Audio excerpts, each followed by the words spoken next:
I want to paint you a nice word picture. Imagine an individual of smallish stature, a bit pale on some occasions, likes the color purple, likes the color white, and has a relatively high voice again on some occasions. Who's that? No, it's not the late, great Prince Rogers Nelson. I'm talking about another sexy motherfucker, the terrifyingly powerful Emperor, the mighty Lord Frieza. He's the Dragon Ball bad guy to live up to. When it comes to evil dudes doing evil things, no one else compares to the ruthless efficiency of Frieza. So, to answer my own question, yes, Frieza is Goku's most important enemy.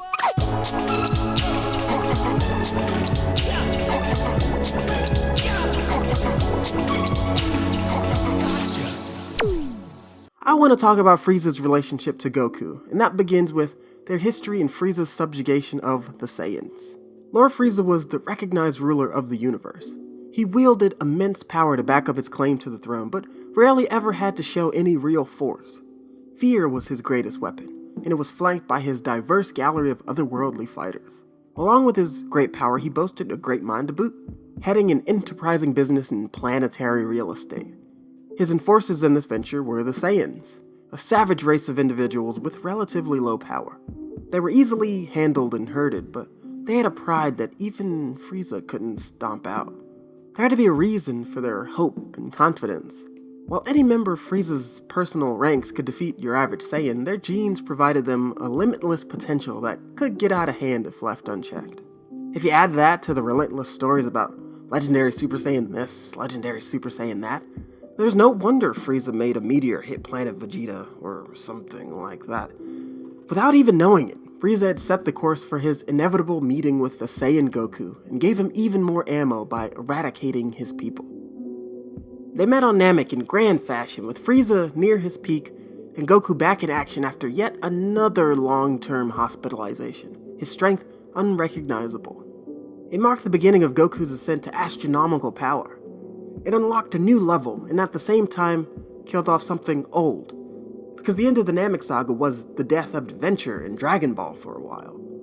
Their trek to Namek was the last organic step in the journey, a true conclusion to the book opened by Raditz' arrival on Earth. After this, the Z-Fighters stopped going places, and instead, they nested. Everything came to them after that, including Frieza for revenge. It was battle after battle after battle after battle. To some degree, you have Frieza to thank for this, for better or for worse. With his position in the series as the antithesis of Goku, it makes sense. When you introduce someone that is pure evil, ruthless, and relentless, the complete opposite of your protagonist, it makes sense for them to signal a turning point. He's actually a turning point in many senses, because he was also the originator of something that we all take for granted now when watching Dragon Ball, and that is the transformation. Now, Frieza was definitely not the first to transform in Dragon Ball history, don't get me wrong. Hell, he's not even the first to transform on the planet Namek. But he is the first transformation nesting doll we get in Dragon Ball. And let's face it, Zarbon couldn't even keep it up once Vegeta got his Zenkai boost.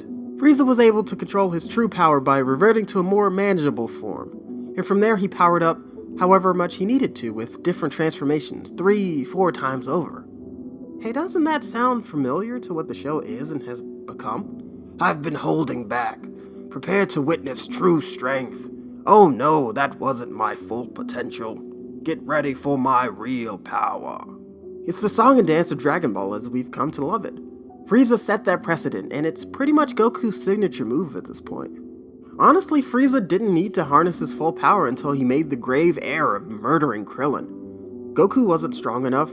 The Spirit Bomb didn't finish the job. They were hosed until Frieza sent Goku sailing over the edge into Super Saiyan stardom. Frieza created what he feared most once Goku's hair turned gold. Saiyan pride is often the downfall of our main characters, Vegeta especially. But to see Frieza fall prey to an opponent after coaxing out his hidden strength is downright poetic. Goku was more powerful than ever, and Frieza now found himself at the end of his villain's journey.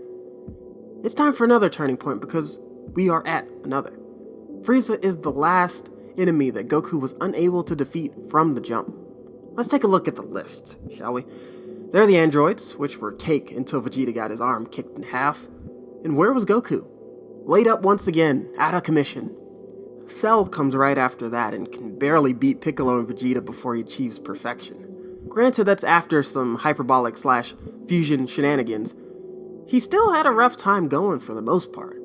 And by the time that happens, when everyone is done with their training, I still think Goku takes the cake.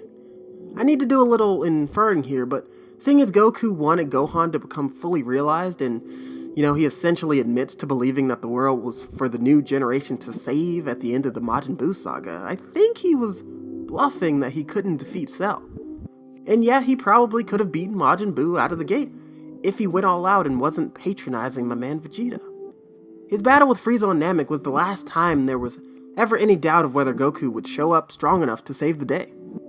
Yeah, he was the only hope left, and there was no way they were gonna lose after all that time, but he still had to work for it. Nowadays, Goku always has a trick tucked up his sleeve that makes him triumphant right at the end. Frieza prepared Goku for the long road ahead and made him better than ever. It's the natural progression for Dragon Ball, I think, since we've realized Frieza is the beginning and end of so many things. That's what power can do. Too much power can mark the end of Scouters, for example. Because once you get over 1 million like Frieza, there's really no point in talking about power levels anymore. Who's counting? When almost every Scouter interaction ends with, "That's not possible, this thing must be broken, I thought these were the newest models," then you have to move on. The writing was on the wall. Power levels are dumb. We don't need numbers to express how powerful someone is. And Frieza is stupid powerful, from what we learn in Dragon Ball Super. That's 90% of the reason this video exists, because Frieza returns to the world of the living not once, but twice over the course of Dragon Ball Super.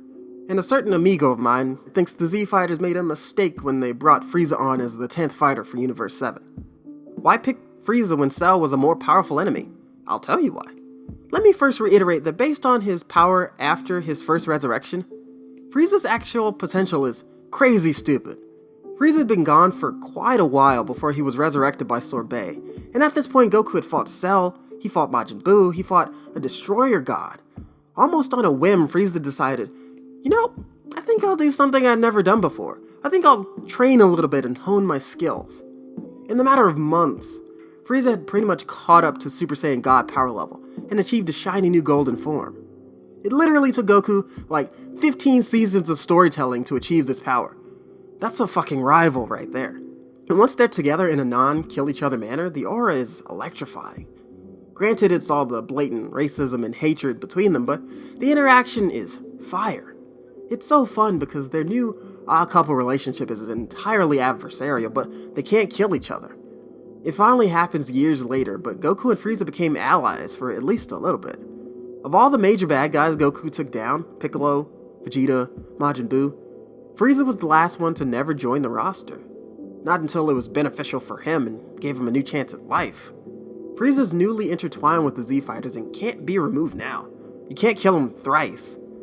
He's part of the essential fabric. It's because he's powerful, he has historic relevance in the universe, and his mere presence pushes Goku to be at his greatest. Alright, that's enough of me gushing about Frieza for one video. What I do want now is for you to tell me why I'm wrong. I mean, you probably can't, but hey, you should definitely give it a shot down in the comments below. I'd love to read why you're incorrect. And if you liked the video, be sure to like it, subscribe, and even leave a comment agreeing with me. I'll take whatever I can get at this point. Thanks for watching, and you have a good day.